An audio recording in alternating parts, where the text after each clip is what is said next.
இங்க தக்காளி விலை அதிகமா இருக்கு. ஒரு பாக்ஸினுடைய விலை 1400 300.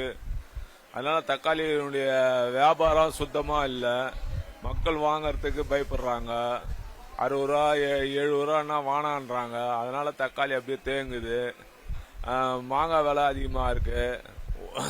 அனைத்து காய்கறி விலையும் உயர்ந்து இருக்கிறதுனால வியாபாரம் டல்லா இருக்குது. எங்களால வியாபாரமே பண்ண முடியல.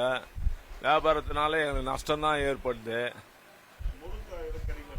முருங்கக்காய் கோயம்பேடு மார்க்கெட்லயே 380 ரூபா அங்கேயே கிலோ. அதனால அதை வாங்கிட்டு வந்து வித்தா 1/4 கிலோ 100 ரூபாய் விற்கணும். 100 ரூபாய் வித்தா இங்க வாங்க மாட்டாங்க. அதனால நாங்க கொள்முதல செய்யறதில்ல முருங்காவை. ஜனங்க கேக்குறாங்க. 40 ரூபா 50 ரூபா 1/4 கிலோன்னா ஓடும். 100 ரூபாய்னா வாங்க மாட்டேன்றாங்க. ரேட்டு கேட்கும்போது அந்த விலைக்கு வேணாம், நாங்க கோழிக்கறியை வாங்கி சாப்பிட்றோன்றாங்க.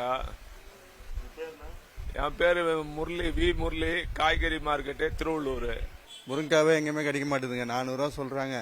இங்க கேட்டாலும் திருவள்ளூர் ஃபுல்லா எங்கேயும் கேட்டேன். திருவள்ளூர்ல தான் வரேன் நான். எங்க கேட்டாலும் இல்லைன்றாங்க. கேட்டா முருங்கை அப்படியே 400 ரூபா குத்து வாங்கினாலும் நல்லா இல்லைன்றாங்க.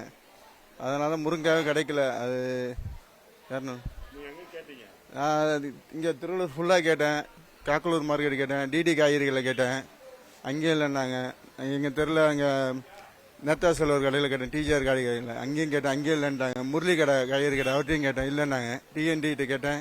டிபி கேட்டேன். கடையில் திருவள்ளூர் ஃபுல்லாவே எங்கேயுமே முருங்கை கேட்டால் முருங்காவே இல்லப்பா, வாங்கினாலும் 400 ரூபா 500 ரூபான்றாங்க. அங்கேயே கோயம்பேடுல 400 ரூபா 500 ரூபான்றாங்க. கேட்டால் முருங்கை நல்லா இல்லை, வாங்கினாலும் முருங்கை நல்லா இல்லை.